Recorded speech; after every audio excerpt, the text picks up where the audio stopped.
Valorant is not just about shooting heads. If you are playing like it's Call of Duty, you are throwing. Every role in Valorant has a specific job, and understanding them is the difference between climbing the ranks and staying stuck in silver. So let's dive in and learn what each role is made for and how can you get the best out of each. First up, Duelists. These guys are the front line. Their job? Create space. That means diving in first, clearing angles and making room for their team to follow. You are not supposed to sit back and bait. Jet? She dashes in, takes the risky duels and gets out. Reyna wins her fight and dismisses to safety. Raze explodes in with her satchels to disrupt the enemy. Phoenix flashes in to take a fight, then heals himself to stay in the fight even longer. Neon uses her speed to overwhelm opponents and take quick control. Yoru uses his TP and clones to fake out enemies and strike from unexpected angles.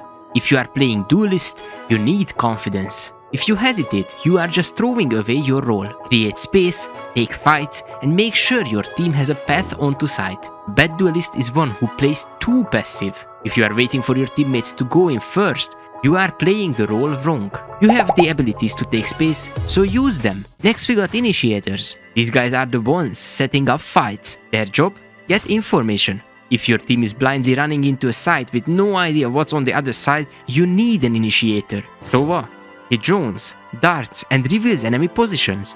Breach? He stuns key angles to force enemies out of cover. Fade? She hunts down targets with her prowlers and reveal abilities. KO? He suppresses enemy abilities, making fights more about gun skill. Sky? She flashes and heals, keeping her team in the fight longer. A good Initiator makes the enemy uncomfortable. They force defenders to move, making it easier for duelists to enter.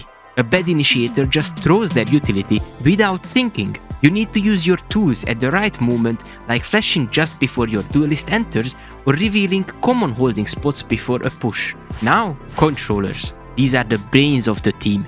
Their job? Deny information. They control vision, dictate pace, and make it impossible for the enemy to know what is happening.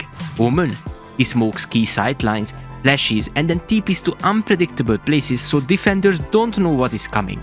Brimstone drops his smokes from above to block vision on demand, then stays far away to play lineups. Viper literally creates a toxic maze where enemies have to guess where you are. Astra controls the entire map with her global smokes and gravity wells, making the defuse extremely difficult.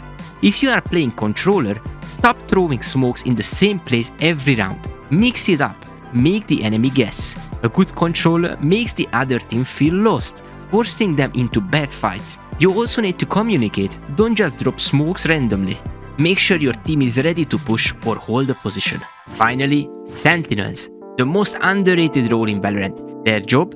Deny space. They stop enemies from taking map control and make sure your team doesn't get flanked. Killjoy locks down sites with her turret, alarm bot and mollies. Cypher sets up traps and camps to catch lurkers. Chamber holds key angles with his deadly headhunter and TPs to safety.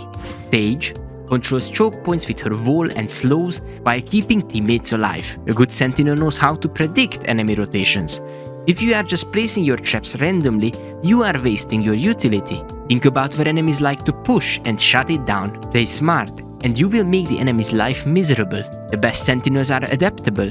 They adjust their setups every round, making it impossible for enemies to predict their traps. Now that you understand the job of each role, you should learn about the habits that make pros so much better than anyone else. And for that, you need to click on this video.